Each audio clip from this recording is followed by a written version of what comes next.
Welcome সবাইকে ask me a video সিরিজে। এবং আজকের এপিসোডে যে প্রশ্নটা আমি নিয়েছি সেটি গুগল ফর্ম থেকে। গুগল ফর্মে ২৬ বছর বয়সী একজন ফিমেল পার্সন আমাকে যা যা লিখেছেন তার কথাগুলোকে সামারি করে আপনার সাথে শেয়ার করছি, অ্যান্ড ডিসক্রিপশন বক্সে তার সম্পূর্ণ প্রশ্নটি শেয়ার করবো, আপনি চাইলে সেখান থেকেও পড়ে দেখতে পারেন। বিগত ৬ মাস ধরে তিনি প্রচণ্ড এংজাইটি এবং ডিপ্রেশনে আছেন, এবং এই এংজাইটি এবং ডিপ্রেশনের জন্য তিনি কোনো কিছুকে পজিটিভলি চিন্তা করতে পারছেন না, কোনো কিছুতে এফোর্ট দিতে পারছেন না, এবং অলওয়েজ তার থটস যা যা আসছে সবই নেগেটিভ চিন্তা আসছে। তার কাছে জীবনটা খুবই মিনিংলেস মনে হচ্ছে। তিনি বিগত ২ বছর বেশ কয়েকবার দেশের বাইরে যাওয়ার জন্য চেষ্টা করেছেন এবং প্রত্যেকটা বার তিনি রিজেক্টেড হয়েছেন, এবং এই রিজেকশনটাকে তিনি কোনোভাবে একসেপ্ট করতে পারছেন না। তার এই কষ্ট তার ভেতর রুড বিহেভিয়ার জেনারেট করছে, এবং মোস্ট অফ দ্য টাইম তিনি তার পার্টনারের সাথে রুড বিহেভ করছেন। দো তার পার্টনার তাকে এনকারেজ করছে, বুস্ট আপ করার চেষ্টা করছে, বাট তারপরও তিনি তার পার্টনারের সাথে যথেষ্ট খারাপ ব্যবহার করছেন, এমনটা তিনি আমাকে লিখেছেন। তিনি তার ফ্রেন্ডের থেকে নিজেকে দূরে সরিয়ে রাখছেন, তিনি বাইরে যাওয়া থেকে নিজেকে আইসোলেটেড করে রাখছেন। ওভারঅল তিনি সম্পূর্ণ তার সোশ্যাল লাইফ থেকে নিজেকে আইসোলেটেড করে রেখেছেন। তিনি মনে করছেন তিনি তার লাইফের সবচেয়ে খারাপ সময় এখন পার করছেন। তার কনভারসেশন ম্যাক্সিমাম ক্ষেত্রে আর্গুমেন্ট হচ্ছে তার পার্টনার সাথে। রাইট নাও তিনি আসলে কি করতে পারেন, তার আসলে কি করণীয় আছে, তিনি সেই বিষয়টা আমার কাছ থেকে জানতে চেয়েছেন। আর আপনিও যদি সেম সিচুয়েশনে থাকেন, কোনো কিছু অ্যাটেম্প করছেন কিন্তু সেটা গেইন করতে পারছেন না, বারবার রিজেক্টেড হচ্ছেন, আপনি আসলে সেই ক্ষেত্রে কি করতে পারেন, আজকের ভিডিও দেখলে কিছুটা ইনসাইট আপনি খুঁজে পাবেন।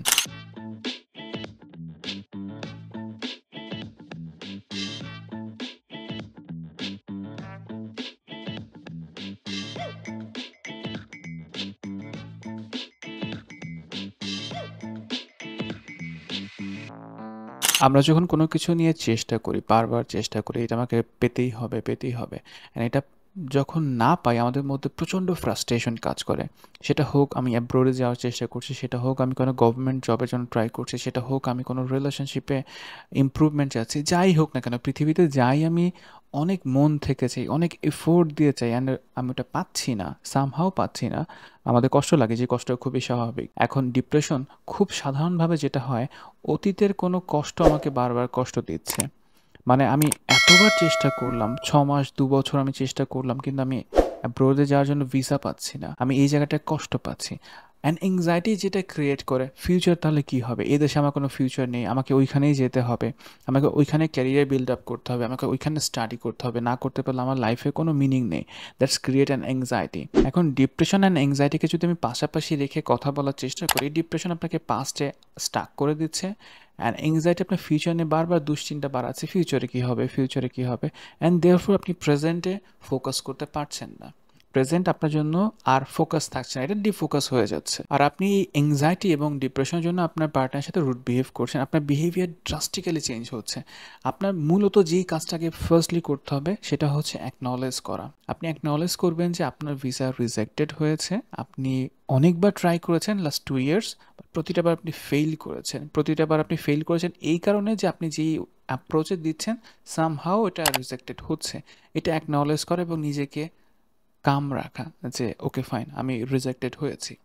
আপনার কাছে মনে হতে পারে এটা তো সত্য, আমি রিজেক্টেড হয়েছি, এটাকে অ্যাকনলেজ করার কি আছে? ডেফিনেটলি এটাকে অ্যাকনলেজ করার কিছু আছে, কারণ হলো আমরা আসলে ফেইলিয়ারটাকে অ্যাকসেপ্ট করতে চাই না। আমি যদি ফেল করি, এটা আমিই ফেল করেছি, আমি যদি সাকসেসফুল হয় এটাও আমি করেছি। সো ফেইলিয়ার বলেন বা সাকসেস, দুটোই কিন্তু আমার লাইফেরই একটা পার্ট। আমার লাইফে যদি একটা ভালো সময় যায়, আমার লাইফে একটা খারাপ সময়ও যাবে, আদারওয়াইজ এটা লাইফ হতো না। সো এটাকে অ্যাকসেপ্ট করা, এটাকে অ্যাকনলেজ করা। I know it's difficult, I know এটা খুবই পেইনফুল যে ফেইলিয়ারগুলোকে অ্যাকসেপ্ট করা। আপনি ফেইলিয়ারগুলোকে কীভাবে অ্যাকসেপ্ট করবেন, এটা আসলে লম্বা একটা discussion, but you have to try যে আপনি নিজেকে একটু অ্যাকসেপ্ট করানোর চেষ্টা করে দেখতে পারেন। নাম্বার 2, আমি যদি সলিউশন নিয়ে কথা বলি, সেক্ষেত্রে আমি ফোকাস করব আপনি এংজাইটি থেকে বের হওয়ার চেষ্টা করেন, কারণ এংজাইটি আপনার ফিউচার নিয়ে বারবার দুশ্চিন্তা দিচ্ছে, অ্যান্ড দেয়ারফোর আপনি প্রেজেন্টে প্রোডাক্টিভ হতে পারছেন না। আমি ধরে নিচ্ছি আপনি স্টাডি পারপাসে দেশের বাইরে যেতে যাচ্ছেন, তো আপনার যদি স্টাডিতে ফোকাস করতে হয়, আপনাকে এংজাইটি থেকে বের হয়ে আসতে হবে। আপনি যদি অ্যাংশিয়াস থাকেন, আপনি কখনোই স্টাডিতে ফোকাস করতে পারবেন না, আপনি কখনোই স্টাডিতে ইমপ্রুভমেন্ট আনতে পারবেন না। সো এংজাইটিগুলোকে রিমুভ করার চেষ্টা করেন অ্যান্ড ফোকাস করেন আপনার প্রেজেন্ট ওয়ার্কে। আপনি যদি স্টাডি করেন, দেন স্টাডিতে ফোকাস করেন, যেখানে যেটা পড়ছেন না কেন। তাহলে যেটা হবে, আপনার প্রেজেন্টে ফোকাস বৃদ্ধি পাবে, অ্যান্ড প্রেজেন্টে যখন ফোকাস বৃদ্ধি পাবে তখন আপনি আসলে ইমপ্রুভমেন্ট করতে পারবেন। আপনি যত বেশি ফিউচার নিয়ে চিন্তা করবেন, আমি পারছি না, পারছি না, পারছি না, তত আপনি প্রেজেন্টে ফোকাস হারানো শুরু করবেন। নাম্বার 3 যে বিষয়টা বলবো সেটা হচ্ছে চিন্তা করার বিষয়। আপনি অ্যাব্রোডে যান, এতে পার্সোনালি আমার কোনো সমস্যা নেই বা কারো কোনো সমস্যা নেই। কিন্তু অ্যাব্রোডে যাওয়ার পেছনে আপনার পারপাসগুলো কী? মানে আপনি ঠিক কী কারণে অ্যাব্রোডে যেতে চাচ্ছেন?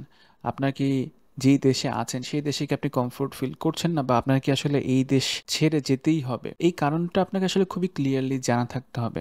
আপনি যখন জানছেন যে আমি এই পারপাসেই দেশের বাইরে যেতে চাই, আপনি ২ বছরে যতবারই রিজেক্টেড হন না কেন, আপনার যদি ফোকাস ঠিক থাকে যে আমি এখানে যেতে চাই মানে যাবো, অ্যান্ড আপনি যদি ওইখানে যাওয়ার জন্য যেই ক্রাইটেরিয়া ফিল আপ করতে হয়, লেটস সে আইএলটিএস একটা স্কোর ক্যারি করতে হবে, জিআরইতে একটা স্কোর ক্যারি করতে হবে, এই সবগুলো যদি আপনি করতে পারেন দেন আপনি আসলে ওই জায়গায় যাওয়ার জন্য কেপেবল হবেন। সো নিজেকে এই প্রশ্নটা করেন আমি আসলে কী কারণে দেশের বাইরে যেতে চাচ্ছি, কারণটাকে খুব মজবুত করেন অ্যান্ড ওইটার উপর ফোকাস করার চেষ্টা করেন। লাস্টলি বলবো, আপনার যিনি পার্টনার, যিনি আপনাকে এনকারেজ করছেন, যিনি আপনাকে বুস্ট আপ করছেন, তাকে আপনি অ্যাপ্রিসিয়েট করেন। তিনি যে আপনার খারাপ সময় আপনাকে সঙ্গ দিচ্ছেন, তিনি যে আপনাকে ছেড়ে চলে যাননি, তাকে কমপ্লিমেন্ট দেওয়ার চেষ্টা করেন যে তুমি আমার এই বিপদের সময় আমার রুড বিহেভিয়ার সহ্য করেও যে আছো, দেয়ারফর থ্যাংক ইউ তোমাকে।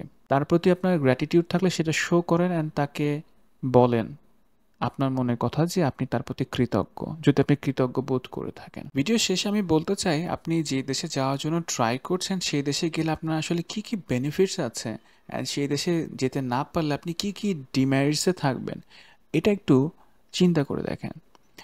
মানেটা হলো আপনি যে দেশে যান না কেন ওই দেশে আপনি অনেক অ্যাডভান্টেজ পাবেন, অনেক সুবিধা পাবেন, কিছু ডিসঅ্যাডভান্টেজও কিন্তু আপনি পাবেন। অ্যাট দ্য সেম টাইম আপনি যে দেশে এখন আছেন সেই দেশে আপনার কিছু অ্যাডভান্টেজ আছে, কিছু ডিসঅ্যাডভান্টেজ আছে, দুটোকে নিয়ে একটু অ্যানালাইসিস করে দেখেন। মানুষের লাইফে অনেক ডিপার ইস্যুস কখনো একটা ভিডিওর থ্রুতে সলভ করা বা কাউন্সেলিং করাটা পসিবল হয় না, বাট ইনসাইট ক্রিয়েট করাটা অনেক ক্ষেত্রে পসিবল হয়। আপনি যদি ফিল করেন যে আপনি স্টিল না স্টাক ফিল করছেন, আপনি যদি ফিল করেন you need professional help, then don't hesitate to ask for any kind of professional help.